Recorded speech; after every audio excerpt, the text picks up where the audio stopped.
क्षण में। बोले नारद जी तुम ठीक कहते हो, पति पत्नी से झूठ बोलते हैं, क्योंकि भोलेनाथ ने हमें आज तक ये नहीं बताया कि ये मुंडों की माला किसकी है। आज तक नहीं बताया कि मुंडों की माला किसकी है। जो मैया एक क्षण पहले इतना भरोसा, उन मैया का भरोसा एक क्षण बाद टूट गया। मैया क्रोध से भर गई, बोले आने दो भोलेनाथ का आज खबर लूं। नारद जी कहे बस अपना काम तो बन गया, इसीलिए तो मैं आया था। नारद जी कहे मैया अब मैं जाऊं। नारद जी कहे मैया अब मैं जाऊं। बोले जल्दी जाओ जल्दी, पर सुन लो रास्ते में कहीं भोले बाबा दिख जाए ना तो कहना घर तनिक जल्दी आइए, घर तनिक जल्दी आइए। बोले हाँ भैया हम आपका संदेश पहुंचाते हैं। नारद जी जल्दी प्रणाम किया और वहां से चले। अब भाग्य से जब जा रहे थे तो रास्ते में मिल गए भोले बाबा, और जैसे भोले बाबा मिले नारद जी प्रणाम किए। बोले कल्याण मस्तु। बोले कहो नारद। बोले कुछ समाचार सब ठीक है प्रभु, सब ठीक है, पर एक संदेश है आपके लिए। बोले क्या? बोले आज आप घर थोड़ी जल्दी जाइएगा। बोले क्यों? बोले हम आपके घर से आ रहे हैं। समझ गए नारद जी, जिस भगवान बोलना जिसके घर से आप आए हो नारद जी ना, अब उस घर में तो ठीक है आप आए हो घर से। बोले बाबा समझ गए कछु गड़बड़ तो है। अब भोले बाबा तुरंत चले, और इधर पार्वती मैया क्या की थी, कोप भवन में चली गई।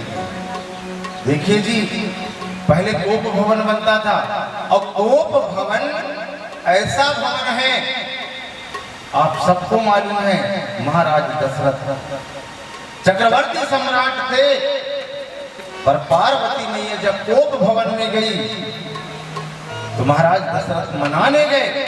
महाराज दशरथ उस कोप भवन से जीवित बाहर नहीं आए,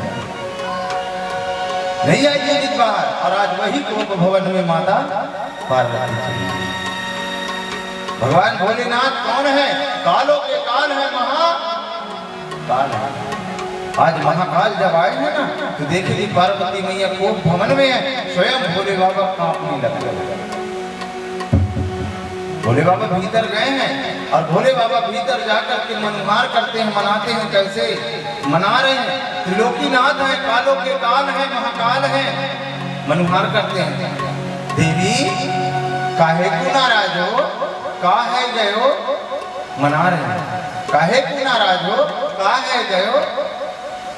मुझे कहते दूर हटो दूर हटो दूर हटो, तुम काले हो, तुम कपटी हो, तुम छलिया हो, तुम झूठे हो। भोले बाबा बोले मैं झूठा? मैं तो आपको अपना गुरु मंत्र तक बता दिया, उसके बाद भी मैं झूठा? बोले हाँ। भोले बाबा फिर कहते मान जाओ देवी, काहे नाराज हो, काहे गए हो? मैया फिर कहती दूर हटो दूर हटो दूर हटो।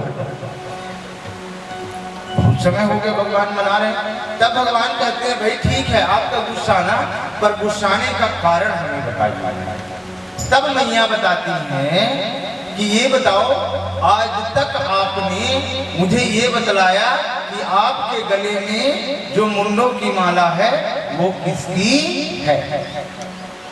बोले देवी तुमने तो कभी पूछा ही नहीं, ये कौन सी बड़ी बात है? यदि आपने प्रश्न किया होता तो जब हम आपको सब बताएं तो ये भी बता देते। पार्वती मैया कहते हाँ हाँ बताओ बताओ बताओ किसकी मुंडों की माला?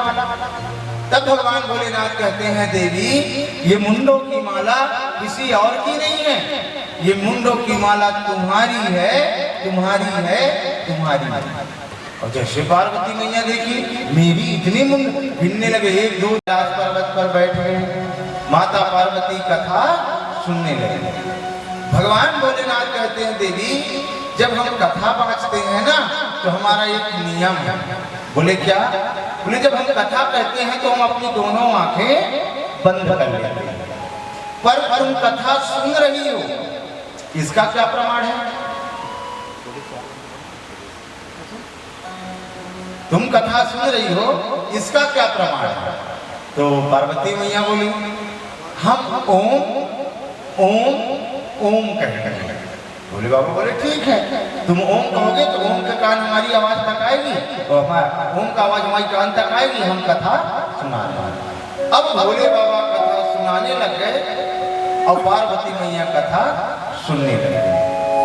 उसी समय राधा रानी किसे?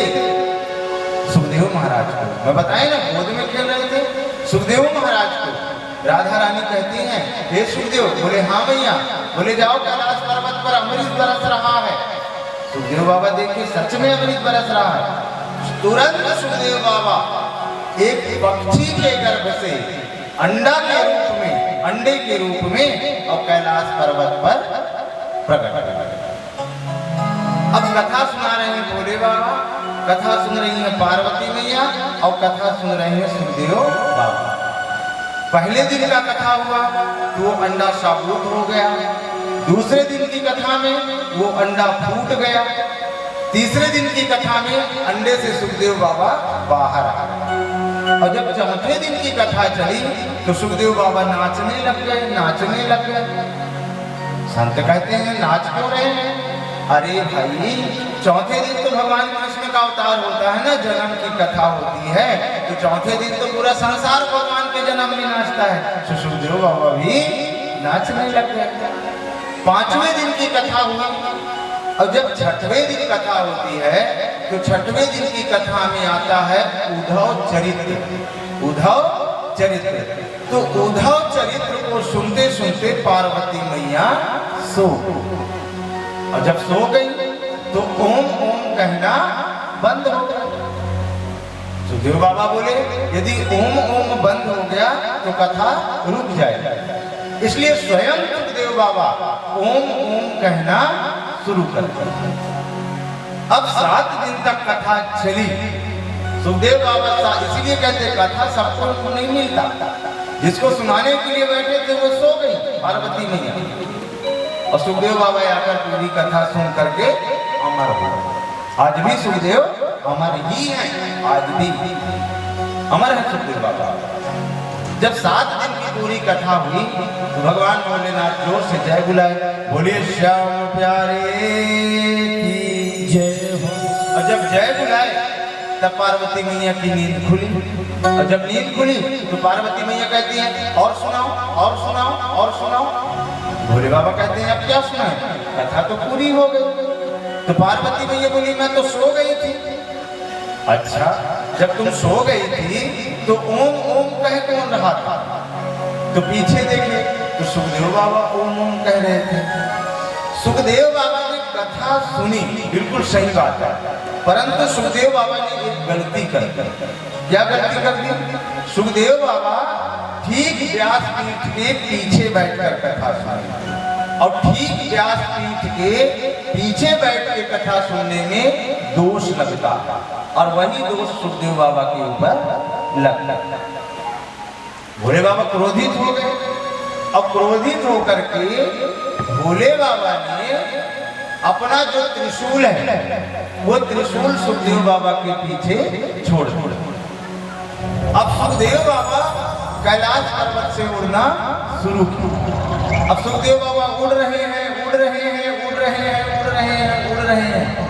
त्रिशूल पीछे पीछे जा रहा है। बस 4 अंगुल का खेल, 4 अंगुल का आगे सुखदेव बाबा, पीछे पीछे त्रिशूल। सोचिए कहाँ कैलाश पर्वत से उड़ते कहाँ पहुंच गए? बद्रीनाथ। कैलाश पर्वत से उड़ते कहाँ पहुंच गए? बद्रीनाथ। बद्रीनाथ में एक आश्रम था, जिस आश्रम का नाम था शमप्रयास। ये किसका आश्रम था? व्यासदेव महाराज, जो सुखदेव के पिता बने थे, व्यास जी महाराज का आश्रम था। अब देखिए व्यास जी की जो पत्नी थी उनका नाम बिटका। व्यास जी की पत्नी का नाम बिटका। ये व्यास जी महाराज और बिटका मैया चौथे पल में आ गए थे। एक दिन बिटका मैया व्यास जी से पूछे, स्वामी क्या हमारे कोई संतान नहीं होंगे? तब व्यास जी कहते हैं होंगे, धीरज को धारण करना। दोनों आपस में बात कर रहे थे। उसी समय जो बिटका मैया है उनको नींद आई। तो नींद आने पहले क्या होता है? जमुहाई आता है। और उसी समय बिटका मैया को जोर से जमुहाई आई देखना वैसे मुंह खोलोगे ना तो उतना बड़ा कभी नहीं खुलेगा जितना बड़ा जमुआई के समय खुलता है। जमुआई के समय थोड़ी ज्यादा ही बड़ा मुंह खुलता है। तो जैसे जमुआई आई तो बिटका मैया का मुंह खुला और जैसे ही बिटका मैया का मुंह खुला सुखदेव बाबा उड़ते उड़ते उड़ते उड़ते आए और बिटका मैया के मुख में प्रवेश कर गए। और कहाँ पहुंच गए? बिटका मैया के गर्भ में। जब गर्भ में पहुंचे तो त्रिशूल इधर उधर देखा और जब त्रिशूल इधर उधर देखा नहीं दिखा तो त्रिशूल वापस चले गए और सुखदेव बाबा पहुंच गए गर्भ में। जब गर्भ में सुखदेव बाबा पहुंचे हैं तो सुन लीजिए, गरुड़ पुराण में आप लोग सुनिएगा कि जीव को जितना दुख जितना कष्ट माता के गर्भ में मिलता है उतना दुख और कहीं। साफ लिखा है मात्र गर्भ समम दुखम भूतो न भविष्य। माता के गर्भ के समान दुख जीव को ना तो मिला है और ना ही मिलेगा। गर्भ में जो जीव रहता है ना जी, वो 9 महीना भी पेट में नहीं रहना चाहता, 9 महीना भी नहीं रहना चाहता, रोता। जिस गर्भ में जीव 9 महीना नहीं रहना चाहता उसी गर्भ में सुखदेव बाबा 12 वर्ष रहे हैं। 12 वर्ष। गर्भ में कितना दुख मिलता है जीव को मालूम है? अरे पिंजड़े का जो पंछी है वो तो फड़फड़ा सकता है, पर माता के गर्भ के दाहिनी कोख में जो जीव रहता है वो जरायु के झिल्ली में लिपटा रहता है। और माता के दाहिनी काख में मल मूत्र से भरे गड्ढे में औंधा उल्टा मुख रहता है, उल्टा मुख। माता के गर्भ में रहने वाले छोटे छोटे कीड़े जब उसके शरीर को काटते हैं इतनी भयंकर वेदना होती है, इतनी भयंकर पीड़ा होती है, वो जीव रोता है, हे भगवान एक बार तो मुझे इस माता के गर्भ से उद्धार कर दो। इतने कोमल शरीर होते हैं ना उसके, जब माता इधर से तीखा भोजन करती है, तीखा जब जा करके मिर्च उसके शरीर में स्पर्श होता है इतनी जलन होती है, इतनी पीड़ा होती है। प्रभु एक बार हमें इस गर्भ से उद्धार कर दे, हे नारायण एक बार हमें इस गर्भ से उद्धार कर दे। इतना कष्ट इतना पीड़ा जी को माता के गर्भ में होती। मात्र गर्भ समम दुखम भूतो ना, माता के गर्भ के समान कष्ट ना तो हुआ है और ना ही जिस गर्भ में जीव 10 महीना नहीं रहना चाहते, जिस गर्भ में जीव 10 महीना नहीं रहना चाहता उसी गर्भ में सुखदेव बाबा 12 वर्ष रहे। 12। अब सुखदेव बाबा क्यों रहे? सुखदेव बाबा माता के गर्भ को ही मंदिर बना लिए, गर्भ में ही, और गर्भ में ही भगवान की पूजा। और चाहे आप कितना भी कष्ट में रहो, यदि वो परमेश्वर आपके साथ है तो आप काल को भी जीत सकते। कब? अगर भगवान ने इस बात को सीधा कहा, सुना उमा नहीं कछ कपि के अधिकारी और प्रभु प्रताप ते काल ही खाया। जब प्रभु का प्रताप होता है ना तो काल को भी आप जीत सकते हो। और सुखदेव बाबा उन्हीं भगवान के नाम को पकड़ करके और गर्भ के रूप को ना देखते हुए उस गर्भ को ही मंदिर बना लिए और भगवान की पूजा करने लगे, मंत्र पढ़ने लगे। जब गर्भ में मंत्र पढ़े सुखदेव बाबा तो मंत्र जो है बिटका मैया के मुंह से बाहर आया। बिटका मैया सुनी, दौड़े दौड़े स्वामी के पास गई, व्यास जी के पास, बोले स्वामी सुनिए। तो सुखदेव व्यास जी महाराज कान लगा करके सुने तो समझ गए ये कोई साधारण नहीं है, ये कोई दिव्य है। हाथ जोड़कर विनती करते हैं, हे गर्भस्थ जीव तुम जो भी हो गर्भ से बाहर आ जाओ, तुम्हारी मैया को बड़ी परेशानी हो रही है, कष्ट हो रही है, पीड़ा हो रही है, तुम गर्भ से बाहर आओ। जब व्यास जी बोले ना गर्भ से बाहर आओ, तब गर्भ से ही सुखदेव बाबा क्या कहते हैं, बोले हम नहीं आवेंगे, नहीं। बोले क्यों? बोले हम गर्भ से बाहर आएंगे तो भगवान विष्णु की माया घेर लेगी। व्यास जी बोले मैं गारंटी लेता हूं, मैं गारंटी लेता हूं कि तुम्हें विष्णु की माया नहीं घेरेगी।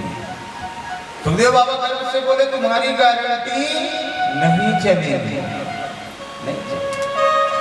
तो व्यास जी बोले भाई तुम किसकी गारंटी चलेगी? बोले जब स्वयं भगवान नारायण आएंगे, स्वयं भगवान नारायण आएंगे और आकर के स्वयं भगवान गारंटी देंगे, तब मैं गर्भ से बाहर। आज सुखदेव बाबा गर्भ से ही भगवान को पुकार रहे हैं, आंख में आंसू लेकर के, हे प्रभु अब दर्शन। मैं आपको बता दूं, भगवान सब कुछ देख सकते हैं जी, अपने भक्त के आंख में कभी आंसू। देखिए हमारे पड़ोसी के घर में आफत आ जाए ना, कोई सर्प ही आ जाए, तो हम पहले लाठी देखेंगे, चप्पल देखेंगे, चश्मा टारस देखेंगे, तब जाए। और भगवान के भक्त के घर में जब कोई संकट आता है तो भगवान ना तो खड़ाऊ देखते, ना तो पीताम्बर देखते, ना तो मुकुट देखते। जब सुदामा जी गए हैं, भगवान अपना सब कुछ भूल करके दौड़ गए, गिरे हैं, पड़े हैं। भगवान तो ऐसे हैं, भगवान सब देख सकते हैं, पर अपने भक्त के आंख में आज सुखदेव बाबा गर्भ से पुकार रहे हैं, आंख में आंसू लेकर के, और भगवान वहां से। सुखदेव बाबा कहते हैं अपने भक्त के आंख में आंसू, अपने भक्त के आंख में आंसू, और देख न पाते हैं, कन्हैया दौड़े आते हैं, संवरिया दौड़े आते हैं, कन्हैया दौड़े आते हैं, संवरिया दौड़े आते हैं। अपने भक्त के आंख में आंसू, अपने भक्त के आंख में आंसू, देख न पाते हैं, कन्हैया दौड़े आते हैं, संवरिया दौड़े आते हैं, कन्हैया दौड़े आते हैं, संवरिया दौड़े आते हैं। दोनों हाथ की ताली बड़े भाव से बोलिए, सावरिया सरकार की जय हो।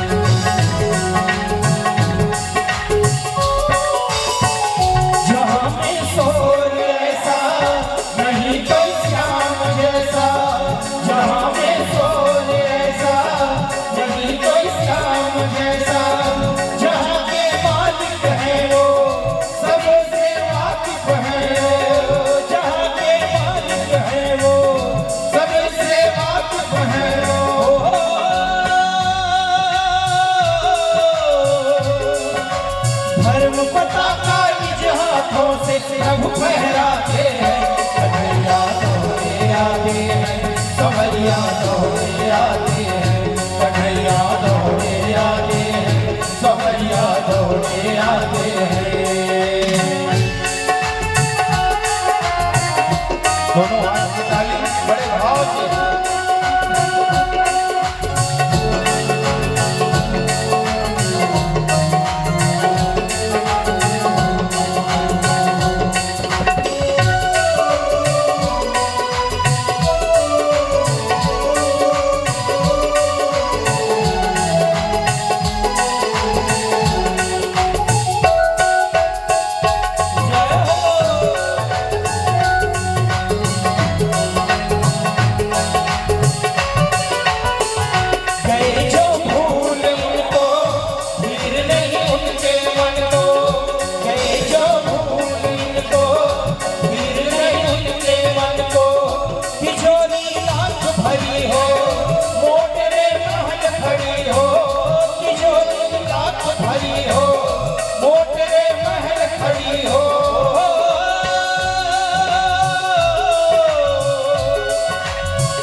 संवरिया दौड़े आते हैं। अपने भक्त की आंख में आंसू, अपने भक्त की आंख में आंसू देख न पाते हैं। कन्हैया दौड़े आते हैं, संवरिया दौड़े आते हैं। कन्हैया दौड़े आते हैं, संवरिया दौड़े आते हैं।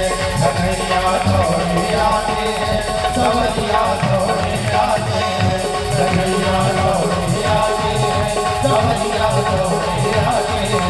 कन्हैया दौड़े आते हैं, संवरिया दौड़े आते हैं। कन्हैया दौड़े आते हैं, संवरिया दौड़े आते हैं। हाथ के रथ को हाका। भगवान जानकी जब गज पानी में डूब रहा था, कौन आए बचाने? भगवान। अर्जुन ठाकुर हैं, रथ को ढकने की जिम्मेदारी किसको मिली?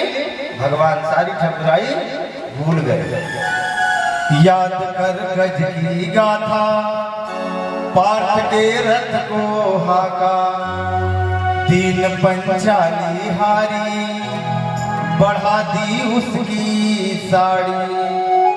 देखिए भरे दरबार में जहां स्वयं महाराज धृतराष्ट्र, भीष्म पितामह, द्रोणाचार्य, पांचों पांडव बैठे थे, ऐसे भरे सभा में और द्रौपदी मैया का चीर हरण हो रहा था। कोई मदद के लिए नहीं बढ़ा, पर वो हमारे ठाकुर जी आ गए और लाज बचाने के लिए भगवान ने एक अवतार ले लिया, जिसको कहते हैं वस्त्र अवतार। साड़ी का अवतार ले लिया, कपड़े का, और वस्त्र अवतार लेकर के जो दुशासन है, वो दुशासन के भुजाओं में 10,000 हाथियों का बल था। 10,000 हाथियों का बल रखने वाला दुशासन साड़ी खींचते खींचते थक गया, पर भगवान ने लाज नहीं जाना। प्रभु ने लाज नहीं जाना। दीन पंचाली हारी, बढ़ा दी उसकी साड़ी। ध्रुव, प्रहलाद, नरसी और मीरा,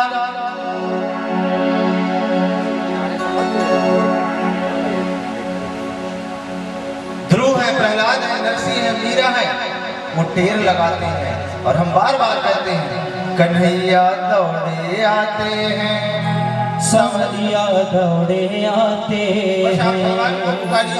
भगवान आपके पास दौड़ के आज सुखदेव बाबा दौड़े, तो सुखदेव बाबा के पास भगवान दौड़े। यही सुखदेव बाबा आगे कथा सुनाएंगे और देख लीजिए, सुखदेव बाबा कोई साधारण नहीं है। ये वही सुखदेव बाबा हैं जो गर्भ में ही भगवान का दर्शन पाया। इस कथा की बड़ी विशेषता है, जो कथा कहेंगे सुखदेव बाबा वो भी गर्भ में भगवान का दर्शन पाए हैं, और जो कथा सुनेंगे परीक्षित जी वो भी गर्भ में भगवान का दर्शन पाए हैं। अभी आगे बताएंगे। स्वयं नारायण आए हैं, और जब नारायण आए आकर बोले सुखदेव, बोले हाँ प्रभु, बोले गर्भ से बाहर आ जाओ। और जैसे ही भगवान बोले उसी समय सुखदेव बाबा गर्भ से बाहर आए। यम प्रवचंत मनुपेत मपेत कृत्यम, द्वैपायनो विराकातरया जुहावा, पुत्रेति तन्मया तर्वोऽभिनन्दस्तम्, सर्वभूतं हृदयं मुनिमान्तोऽस्मि। सुखदेव बाबा का एक नाम है द्वैपायन। द्वैपायन माने जिनका 2 बार जन्म हुआ, एक बार पक्षी के गर्भ से अंडे के रूप में, और दूसरे बार बिटका मैया के गर्भ से, 2 बार। सुखदेव बाबा का 2 बार जन्म हुआ, और संसार में जितने ब्राह्मण हैं, ब्राह्मण को कहते हैं द्विज, ब्राह्मणों का भी 2 बार जन्म होता है। बोले कैसे?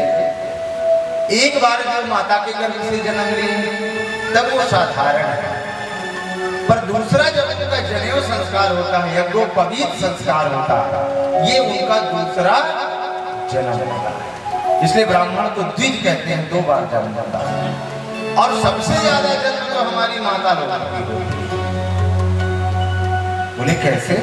भाई माता का एक बार स्वयं का जन्म, और उसके बाद जितने उनका संतान है उतने बार जन्म, क्योंकि माता जितने बार बच्चे को जन्म देती है उतने बार वो मृत्यु को जीत करके आती है। मान लो एक माता है, उसके 2 संतान है ना, तो माता का जन्म कितने बार हुआ? 3 बार, उतने बार। इसीलिए तो कहते हैं जच्चा, जन्म देने वाली, इसलिए जच्चा। तो सुखदेव बाबा का जन्म हुआ, अवतरण हुआ। सुखदेव बाबा वहां तनिक भी नहीं ठहरे, वहां से सीधे चले गए। व्यास जी कहते हैं बेटा सुनो सुनो, बोले मैं माया में नहीं फंसूंगा। देखिए जब जा रहे थे सुखदेव बाबा तो रास्ते में पड़ा एक तालाब। उस तालाब पे 16 वर्षीय जो कन्या सखियां हैं वो स्नान कर रही थी। जब स्नान कर रही थी तो वहां से सुखदेव बाबा गुजरे, पर कन्या लोगों ने कोई हरकत नहीं की, अपने स्नान में इस मगन। पर जैसे व्यास जी वहां पहुंचे तो सारी कन्या अपने वस्त्र जल्दी जल्दी पहनने लगी। तब व्यास जी ने कहा कि ये बताओ, मैं तुम्हारे बाबा की उम्र का हूँ, मेरे से इतनी लज्जा, और जो मेरा पुत्र था 16 वर्ष का, उससे तुम लज्जा नहीं की।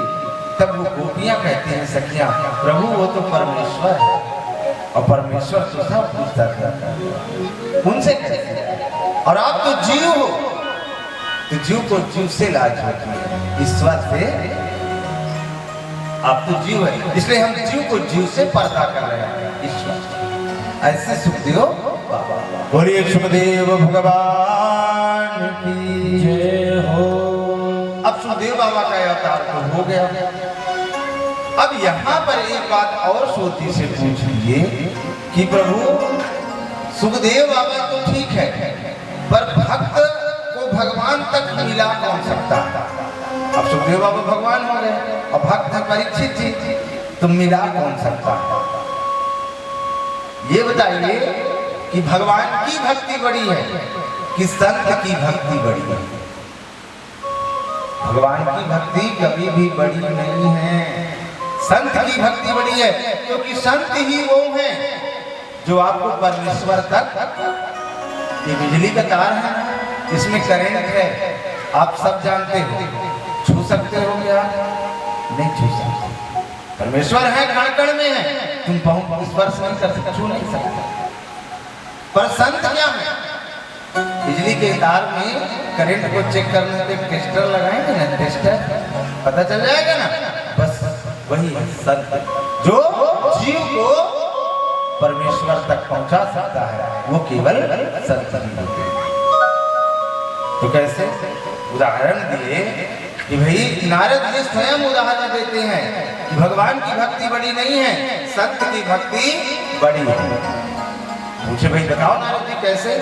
तब नारद जी ने कहा सुनो, मैं अपनी पूर्व जन्म की कथा सुना रहा हूं। नारद जी कहते हैं पूर्व जन्म में मेरा नाम बालक रामदास था, और मेरी मैया थी, हम 2 ही थे, और बहुत विपन्न थे, बहुत गरीब थे, बहुत गरीब।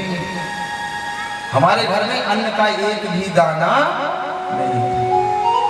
तो बोले आप जीवन कैसे काटते थे? तो नारद जी बोले मेरी मैया साधुओं के आश्रम में जाती थी, साफ सफाई करती थी, और साफ सफाई करने से, गौशाला की देख रेख करने से जो प्रसाद मिलता था, उसी प्रसाद को खा करके हम अपना जीवन यापन करते थे। एक आश्रम में रहते थे।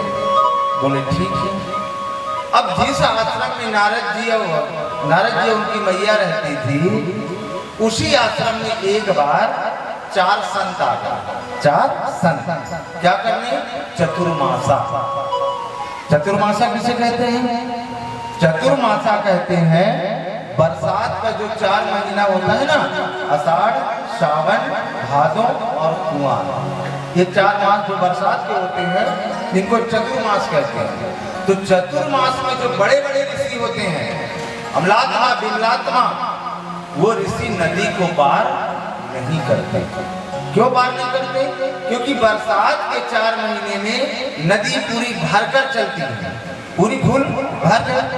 तो उस अवस्था में जो नदी है वो ईवा अवस्था में रहती है, और ईवा अवस्था में नदी को पार करना उनका अपमान करना है।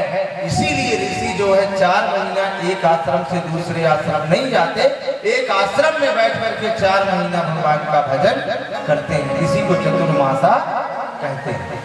जब कुमार होता है, बरसात खत्म होती है, तो नदी फिर अपनी पूरी अवस्था पुरानी अवस्था में आती है, तब ऋषि लोग फिर उसे पार पाते हैं। अब आश्रम में संत जी आए, अब नारद जी संत जी के साथ रहे। भाई जैसी संगति तुम करोगे वैसा फल तुमको मिलेगा, जैसी संगति करोगे। भाई नारद जी के साथ आश्रम में आए तो नारद जी के आश्रम में संत आए। अब नारद जी उन संतों के साथ रहने लगे। अब वो संत कहे नारायण नारायण नारायण, नारद जी भी कहे नारायण नारायण। अब नारायण नारायण जपते जपते इतना आनंद हो गया कि नारद जी संत को एक क्षण भी छोड़ना नहीं चाहते। अब उनको ये लगा कि संत जहां जाएंगे वहां मैं भी जाऊं। बस धीरे धीरे 4 मास पूरा हुआ, और जैसे 4 मास हुआ तो संत जाने लगे। तो नारद जी बोले भाई मैं भी जाऊंगा, और जैसे बोले मैं भी जाऊंगा तो नारद जी की मैया आई और आकर के चरण को पकड़ ली।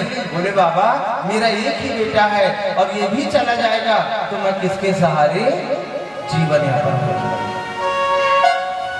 पर नारद जी की लगन तो नारायण से जुड़ गई ना। अब महात्मा कैसे करें? महात्मा ने रोका किसे? नारद जी को। कैसे रोका?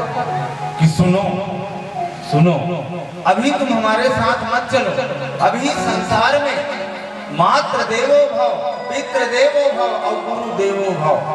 संसार के सबसे बड़े देवता यदि कोई है तो माता और पिता।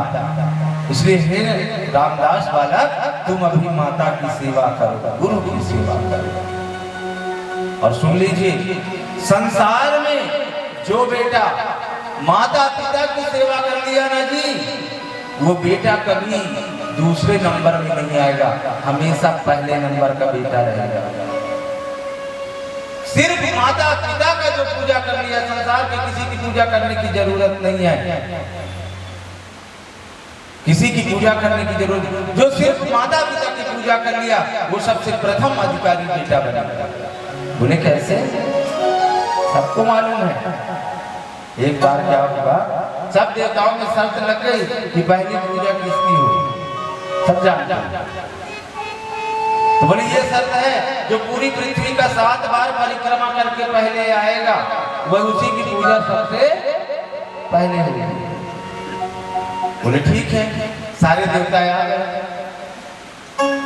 भाई सबके पास अच्छे अच्छे वाहन, कार्तिक के पास मोर था, उड़ गए। हाथी इंद्र हाथी पर सवार होकर चले गए, सब अच्छे अच्छे वाहन में चले गए। अब गणेश जी का वाहन क्या था? बोले चूहा। बोले मैं तो इसमें जाऊंगा तो पृथ्वी को 7 साल का सैकड़ों साल में वापस नहीं आऊंगा, मैं क्या करूंगा? गणेश जी ने कितना दिमाग लगाया, अपने माता और पिता को बैठाया और बैठा करके माता पिता की 7 परिक्रमा करके और गणेश जी बैठे। और जब सब देवता घूम के आए, बोले भैया कौन आया पहले? बोले तुम्हारे आने से पहले रिजल्ट खुल गया। बोले सबसे पहले पूजा किसकी होगी? बोले गणेश जी की पूजा। बोले क्यों? बोले सबसे पहले इन्होंने माता पिता के साथ परिक्रमा कर ली। और संसार में आप लोग जानते हो पृथ्वी से भारी यदि कोई है तो पिता। तो तुम तो पृथ्वी को नापने गए थे ना, पृथ्वी से भी भारी पिता है, इसलिए पिता की परिक्रमा करके माता की परिक्रमा करके और गणेश जी प्रथम अधिकारी बन गए। आज भी सबसे पहले पूजा किसकी होती है? बोले गणेश जी की। तो जो केवल माता पिता की पूजा कर लिया जी उसे सबसे पहला पुत्र माना जाएगा। संसार में उसकी पूजा सबसे पहले, सबसे पहले। इसलिए है नारद तुम माता पिता की सेवा करो। नारद जी समझ गए कि मेरी माता ने मना किया है, इसलिए नहीं। माता जी को, नारद जी को बड़ा दुख हुआ। क्यों दुख हुआ? कहते हैं ना कि संसार में सबके ऋण से ऋण हो सकते हो पर माता के ऋण से ऋण नहीं हो सकते।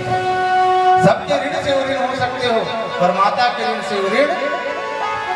एक मूरख आदमी था, मूरख। वो एक संत के पास गए, बोले प्रभु, बोले हाँ, बोले मुझे माता के ऋण से ऋण कर दो। महात्मा ने समझाया पुत्र संसार में सबके ऋण से ऋण हो सकते हो पर माता के ऋण से ऋण नहीं हो सकते। पर वो मूर्ख था, वो जिद करने लगा मुझे माता के ऋण से ऋण करो, मुझे माता के ऋण से ऋण करो। महात्मा ने फिर समझाया पर वो नहीं माना, और जब नहीं माना तब महात्मा ने कहा ठीक है, तुम्हें माता के ऋण से ऋण होना है ना, तो मैं एक उपाय बताता हूँ। बोले क्या? एक 5 किलो का पत्थर लाए, 5 किलो का पत्थर, और वो 5 किलो के पत्थर को ला करके और उसके पेट में, उस मूर्ख व्यक्ति के पेट में बांध, और बांध कर बोले जा बेटा अब 9 महीने के बाद ही वापस आना। अब वो 5 किलो के पत्थर को बंधा हुआ मूर्ख गया, न उससे बैठते बने, न सोते बने, न खाते बने। बड़ा मुश्किल से 12 घंटा हुआ, दौड़े दौड़े फिर उस महात्मा के पास आया। बोले प्रभु ये तो बड़ा कठिन नियम है, मैं ये नहीं कर सकता, ये तो बड़ा कठिन नियम है, मैं ये नहीं कर सकता। बोले क्यों? तू एक दिन में ही थक गया, तू एक दिन में ही थक गया।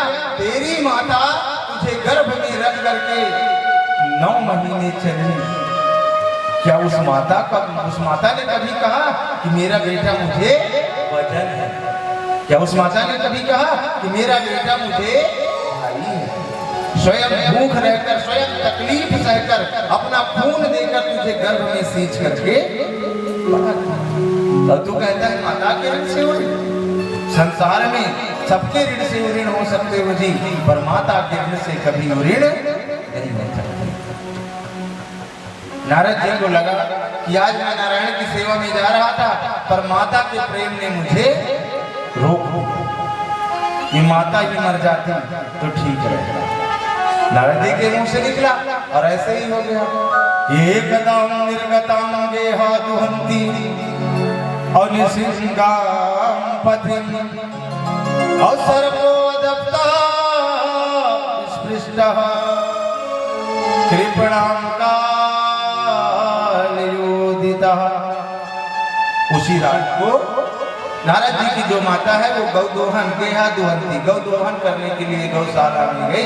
एक काल रूपी सर्प आया और आकर माता के पैर को काट दिया। सर्प के काटने से माता की मृत्यु हो गई, और जैसे ही माता की मृत्यु हुई नारद जी रोने लगे। पर ध्यान देना कैसे रोएंगे नारद जी? नारद जी के दोनों आंख से आंसू बह रहा है, पर एक आंख से ठंडा आंसू और एक आंख से गर्म आंसू। बोले ये क्या लीला है प्रभु? क्योंकि गर्म आंसू जो होता है दुख का होता है, और ठंडा आंसू जो होता है वो सुख का होता है। बोले प्रभु नारद जी की तो मैया मरी है, उन्हें तो दुख है, सुख किस बात की है? तब नारद जी ने कहा ये जो आंख में दुख का आंसू है ये मेरी मैया मरी हुई इस बात का दुख है, पर दूसरे आंख में यदि सुख का आंसू है तो इस बात का है कि आज से मेरी मैया मर गई और जो ममता का बंधन था उससे मैं छूट गया। अब आज से माया को तोड़कर मैं जा रहा हूँ भगवान का भजन करने। और उस माया के बेड़ी माता की क्रिया करके माया के बेड़ी को छोड़कर और नारद जी बद्रीनाथ में चले गए। जाकर भगवान नाम का कीर्तन करने लगे, और जब प्रलय हुआ तो उसी में समा गए।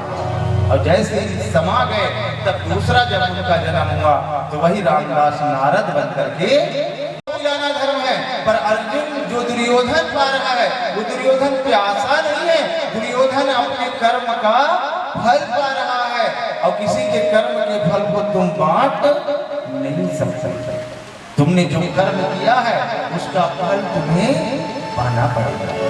आज ये दुर्योधन को जो पीड़ा हो रहा है ना, जो कष्ट हो रहा है ना, ये इसके कर्मों का फल है। और तुमने जो कर्म किया है वो तुम्हें भोगना पड़ेगा। एक जन्म में नहीं भोगे तो 2 जन्म में, 2 जन्म में नहीं भोगे तो 100 जन्म में। भगवान श्री कृष्ण ने अर्जुन को गीता में स्पष्ट कहा कि कर्मणा जायते जंतु अकर्मणेव विलीयते दुखम सुखम भयं क्षेमं कर्मणेव विपद्यते। जीवन में हमें जो दुख मिलता है, हमें जो सुख मिलता है, ये बिल्कुल स्वीकार करिए कि ये हमारे कर्मों का फल है। हमें जो रोग होता है, हमें जो बीमारी होता है, ये सब हमारे कर्मों का फल है और उस फल को हम भोग रहे हैं। एक जन्म में पूरा नहीं होगा तो 100 जन्म लेना पड़ेगा। कि ना भुक्तम जीयते कर्म अब जन्म कोटि सतैरपि अवश्य में भोक्तव्यम कर्मकृत शुभाशुभम। आपने जो शुभ कर्म किया है, आपने जो अशुभ कर्म किया है, उस कर्मों का फल तुम्हें भोगना ही पड़ेगा। दुर्योधन को जो आज पीड़ा हो रही है ना, उसके कर्मों का फल है। भाई आज आम का पेड़ लगा लो, आगे आप आम खाओगे। आज आप बबूल का पेड़ लगा दो, आगे आप कांटा खाओगे। आप जैसा कर्म करोगे वैसा फल आपको प्राप्त होगा। इसलिए हे अर्जुन, जो दुर्योधन को मिल रहा है ये उसके कर्मों का फल है, पीड़ा है, और तुम उसके कर्मों के फल को नहीं बांट सकते। कोई किसी के कर्म के फल को नहीं बांट सकता। इस दुर्योधन को तो दया नहीं आई जब बड़े दरबार में द्रौपदी को कह रहा था इस जंघा में आकर बैठा हो। आज जंघा में ही बोला था, इसीलिए दादा ने बनाया, भीम दादा ने उसी जंघा को खंडित किया।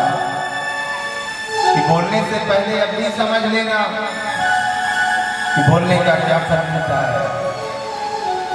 भीष्म पितामह इस दृश्य को देखे थे जब द्रौपदी का चीरहरण हुआ था। भीष्म पितामह जीवन में कभी पाप नहीं किए थे। भीष्म पितामह का सिर्फ एक ही पाप था, बोले क्या, जो चीरहरण को देखे थे। उस पाप को छूटने के लिए भीष्म पितामह 56 दिन तक बाणों की सैया में थे। शरीर का जो खून था ना, एक एक बूंद निकाल दिए थे, एक एक बूंद निकाल दिए थे। सिर्फ सोचिए, सिर्फ देखने का कितना बड़ा कष्ट मिला था भीष्म पितामह को। जो सिर्फ देखे थे तो सोचो जो ऐसा हरकत करता होगा उसको कितना कष्ट मिलेगा। देखने में कितना बाण लगा था भीष्म पितामह को, देखने का इतना बड़ा पाप चीरहरण। तो जो चीरहरण करता है उसको कितना बड़ा पाप लगता है।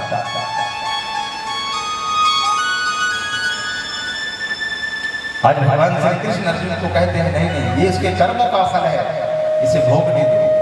चल पांचों पांडव भगवान श्री कृष्ण वहां से चले गए। इसी दुर्योधन का एक मित्र था, जिस मित्र का नाम था अश्वत्थामा। ये गुरु महाराज के पुत्र हैं, द्रोणाचार्य जी के पुत्र हैं। ये अश्वत्थामा रात के समय, शाम के समय दुर्योधन के पास आया। दुर्योधन दर्द से तड़प रहा था, तड़प रहा था। अश्वत्थामा बोले मित्र मित्र। दुर्योधन बोले हाँ मित्र। अश्वत्थामा बोले तुम्हारी ये दशा किसने की? बोले मेरी ये दशा पांचों पांडव ने। तब अश्वत्थामा कहते हैं मित्र ये बताओ तुम्हारी ये पीड़ा दूर कैसे होगी? दुर्योधन कहते हैं यदि तुम सच में मेरे सच्चे मित्र हो, यदि तुम सच में मेरे सच्चे मित्र हो तो जाओ और जाकर के पांचों पांडव के गले को काट करके ले आओ। जाकर के पांचों पांडव के गले को काट कर ले आओ। यदि मैं पांचों पांडव के गले को कटा दे दिया, मेरी पीड़ा दूर हो जाएगी। अश्वत्थामा बोला बस इतनी सी बात? बोले हाँ। बोले मैं अभी जाता हूँ और पांचों पांडव के गले को काट करके ले आता। दुष्ट अश्वत्थामा पांचों पांडव के गले को काटने के लिए वहां से निकल पड़ता। सुन लीजिए, आज जहां पांचों पांडव सोए थे वहां भगवान श्री कृष्ण भी थे। आज भगवान श्री कृष्ण जी का जो मन है वो व्यथित है, व्याकुल है। आज भगवान को नींद नहीं आ रही है, क्योंकि भगवान को अनहोनी का शंका पहले से है। भगवान को नींद नहीं आ रही। भगवान उठे और उठकर टहलने लगे। तभी अचानक अर्जुन जी की नींद खुली। अर्जुन जी देखे, हे केशव काहे को ना सोवे, काहे को नहीं सो रहे? भगवान कृष्ण कहते हैं हे अर्जुन, आज ना मेरा मन बड़ा व्याकुल हो रहा है, मेरा मन बड़ा व्यथित हो रहा है, कुछ अनहोनी की आशंका हो रही है। बताइए, जिसकी रक्षा स्वयं भगवान श्री कृष्ण करे, क्या कोई उनका बाल भी बांका कर सकता है? कि जाको राखे साइया मार सके ना कोई, बाल नवा का कर सके, सो जग भई होए। जिसकी रक्षा स्वयं परमेश्वर करते हैं, या कोई उनका बाल भी बांका कर सकते हैं? बोलिए। अर्जुन जी कहते हैं प्रभु तो क्या करें? अर्जुन जी कहते हैं मैं ये चाहता हूँ, कृष्ण जी कहते हैं हे अर्जुन मैं ये चाहता हूँ कि आज इस जगह पर तुम पांचों पांडव मत सो। अर्जुन जी बोले ठीक है। भगवान श्री कृष्ण पांचों पांडव को उठाए और उठाकर लेकर दूसरी जगह पर सुला दिया। अब वो जगह तो खाली हो गया ना। उधर द्रौपदी मैया के भी 5 पुत्र थे, 5 पुत्र हैं द्रौपदी मैया के 5 पुत्र। आज द्रौपदी मैया अपने 5 लालाओं को ना जी अपने हाथ से भोजन करा रही है। जब 5 लाला भोजन कर लिए, आज 5 लाला को मैया दूध भी पिला दी, और उसके बाद वहां से 5 लाला को लाई मैया, और ला करके द्रौपदी मैया अपने 5 लाला को उसी जगह पर सुला दी जिस जगह पर पहले 5 पांडव सोए हुए। मैया थपकी दे रही अपने लालाओं को, थपकी। मैया द्रौपदी मैया लोरी गा रही है, लोरी गा गा करके अपने 5 लाला को द्रौपदी मैया सुलाई है। 5 लाला जब द्रौपदी मैया के 5 लाला सो गए ना, तो मैया माथे के चुम्बन ले और पत्थर ढक के मैया चली गई। रात का समय था, वो दुष्ट अश्वत्थामा आया, दुष्ट अश्वत्थामा आया। द्रौपदी के 5 लाला को सोते हुए देखकर वो दुष्ट ये समझा कि यही 5 पांडव हैं। अब 5 पांडव समझ करके उस दुष्ट अश्वत्थामा ने 5 पांडव समझ कर दुष्ट अश्वत्थामा ने ऐसा बाण चलाया, ऐसा बाण चलाया कि एक ही बाण से द्रौपदी मैया के 5 लालाओं के गले को काट लिया, काट लिया, काट लिया। द्रौपदी मैया के 5 लालाओं के गले को एक ही बाण से दुष्ट काट लिया। खाट करके एक भर पात्र में रखा, रख करके एक वस्त्र में ढका, ढक करके दुर्योधन के पास ले गया। मित्र मित्र ये लो, मैंने 5 पांडव के सिर काट दिया। दुर्योधन बड़ा खुश हुआ, खुश होकर के जैसे उस वस्त्र को हटाया,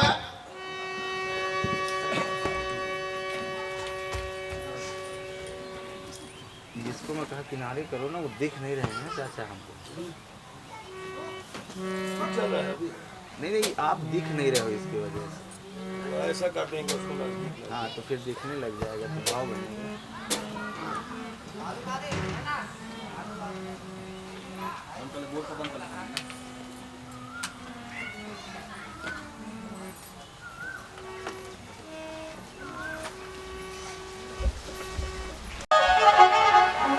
द्रौपदी मैया छाती को पीट पीट कर रो रही है, उठो ना मेरे लाला, उठो ना रे, उठो ना मेरे लाला, उठो ना रे, उठो ना रे।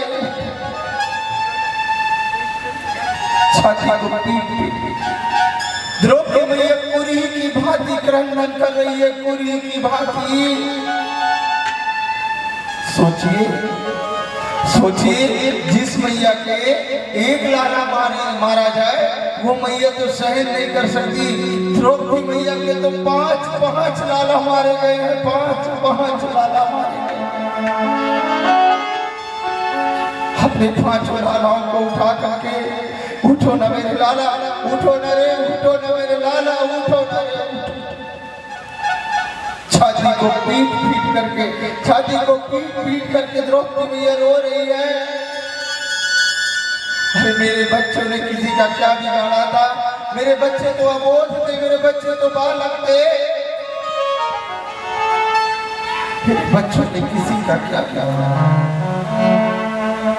भैया जब छाती को पीट कर रोई है, पांचों पांडव दौड़े, भगवान श्री कृष्ण दौड़े, जैसे दौड़े हैं ना भगवान श्री कृष्ण, द्रौपदी मैया भगवान श्री कृष्ण के चरण को पकड़ ली और पकड़ कर लपेट करके देखे केशव मुझे मेरे पांचों लाला वापस कर दो, मेरे पांचों पुत्र वापस कर दो कन्हैया, मुझे मेरे पांचों पुत्र दे दो कन्हैया, मुझे मेरे पांचों पुत्र दे दो।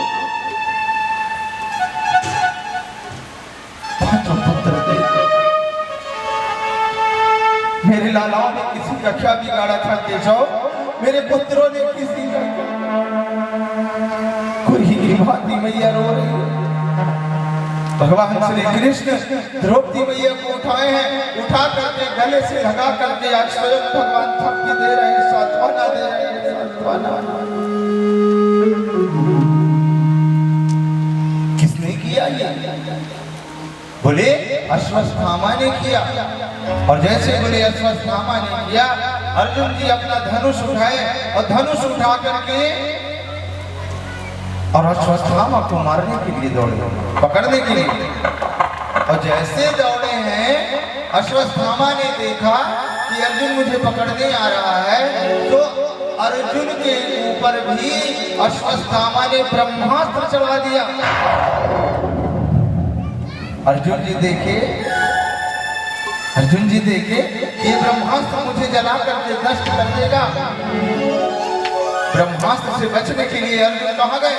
भगवान के पास। अर्जुन जी क्या कहते हैं? कृष्णम कृष्णम महाबाहो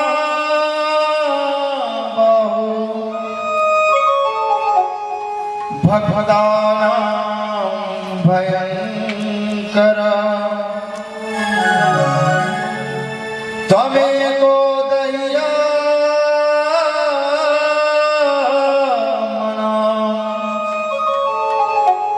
मवोवसी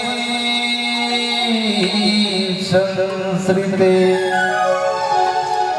अर्जुन जी भगवान के पास गए हैं। अर्जुन, हे केशव मुझे बचाओ, ये ब्रह्मास्त्र मुझे जला करके नष्ट कर देगा, मुझे बचाओ।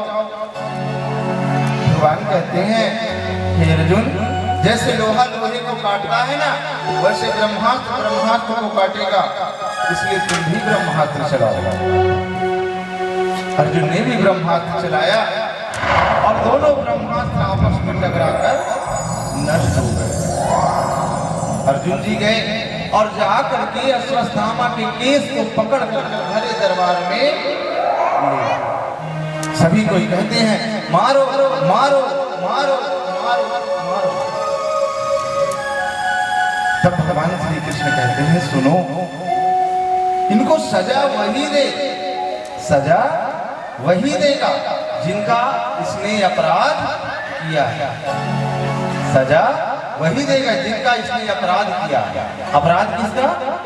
द्रौपदी मैया, क्योंकि द्रौपदी मैया के ना 5 लाला मारे गए हैं, तो द्रौपदी मैया कहती हैं कि ठीक है, यदि इसके मारने से, क्योंकि द्रौपदी मैया एक माता है ना, माता का न्याय सुनिए कैसा न्याय करती है माता। द्रौपदी मैया कहती हैं, यदि इसके मारने से मेरे 5 लाला जीवित हो जाएं, तब तो इसे मार दो। इसको मारने से यदि 5 लाला मेरे जीवित हो जाएं, तो इसे मार दो। और यदि इसको मारने से मेरे 5 लाला जीवित नहीं हुए, तो एक ब्राह्मण को मारने का अपराध हमारे ऊपर लग लगा। अब वो भी हमारे गुरु महाराज का पुत्र है। और दूसरी बात, द्रौपदी मैया कहती हैं, यदि मेरे 5 पुत्र मारे गए हैं, तो मेरे 5 पति जिंदा है, मैं अपने 5 पति के सहारे जी लूंगी। पर हमारी गुरु माता का तो ये केवल एक ही सहारा है, क्योंकि गुरु महाराज द्रोणाचार्य युद्ध में मारे गए हैं। गुरु माता का केवल एक ही सहारा है, और यदि इसे भी मार दिया जाए, तो हमारी गुरु माता किसके सहारे जिएगी, किसके सहारे जिएगी? ये है माता का। तो बोले भाई इसने तो बालक का वध किया है, तो बोले इसको ऐसी पीड़ा दिया जाए कि ना ये मर सके और ना ये जी सके। क्या किया? अपमान किए, उनके सिर को बना दिए, मुंह में कालिक लगा दिए और उसके मस्तक पे जो मणि था उस मणि को निकाल कर फेंक दिया।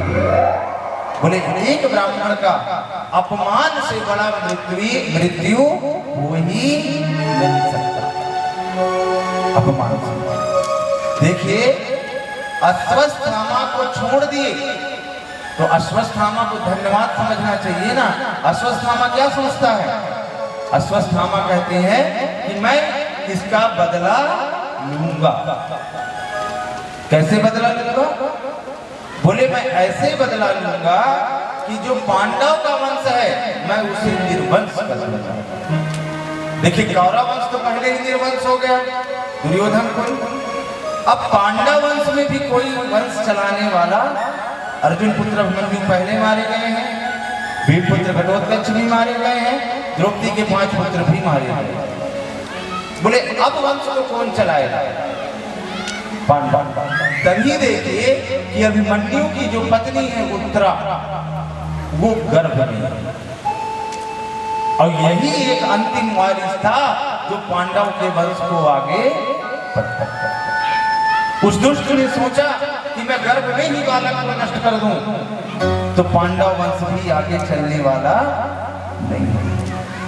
और उस दुष्ट अश्वत्थामा ने उत्तरा के गर्भ में ही ब्रह्मास्त्र को चला दिया। और जैसे ब्रह्मास्त्र को चलाया उसी समय उत्तरा मैया समझ गई कि ये मेरा गर्भ नष्ट कर देगा, ये मेरा गर्भ नष्ट कर देगा। तो गर्भ की रक्षा के लिए कहां गई? भगवान श्री कृष्ण के पास, और जाकर के मैया हाथ जोड़कर कहती है कि पाहि पाहि महायोगिन और देव देव जगत पदे नान्यम तद भयम पस्ये यत्र मृत्यु परस्पर। हे कन्हैया, हे केशव, मुझे इस ब्रह्मास्त्र से बचाओ, ये मेरे गर्भ को नष्ट कर देगा, मुझे ब्रह्मास्त्र से बचाओ। भगवान कहते हैं ठीक है। देखिए आज उत्तरा मैया खड़ी हैं, भगवान कृष्ण एक रूप में उनके सामने खड़े हैं और एक रूप में भगवान गर्भ में चले गए। मैंने पहले भी बताया हूँ ये कथा कहने वाला और कथा सुनने वाला दोनों साधारण नहीं है। सुखदेव बाबा भी नारायण का दर्शन गर्भ में पाए, आज परीक्षित जो गर्भ में है वो भी भगवान का दर्शन गर्भ में ही पा रहा है। एक रूप में गर्भ में चले गए और गर्भ में जाकर ब्रह्मास्त्र से उस बालक का रक्षा किया। परीक्षित जी भी भगवान का दर्शन गर्भ में ही पाया। धीरे धीरे समय हुआ और उस बालक का जन्म हुआ। और जैसे जन्म हुआ ना तो साधारण नहीं था, जन्म लेते ही पलथी लगा करके बैठ गया और पलथी लगाकर कहता है कहां कहां कहां। सब कोई कहते हैं ये रो रहा है कि क्या कह रहा है, तो कहता है कहां कहां कहां। तो सब कोई बोले भाई कौन कहां? तो बोले जो गर्भ में जाकर मेरी रक्षा किया वो कहां। आज भगवान श्री कृष्ण को संदेश दिया गया। आज भगवान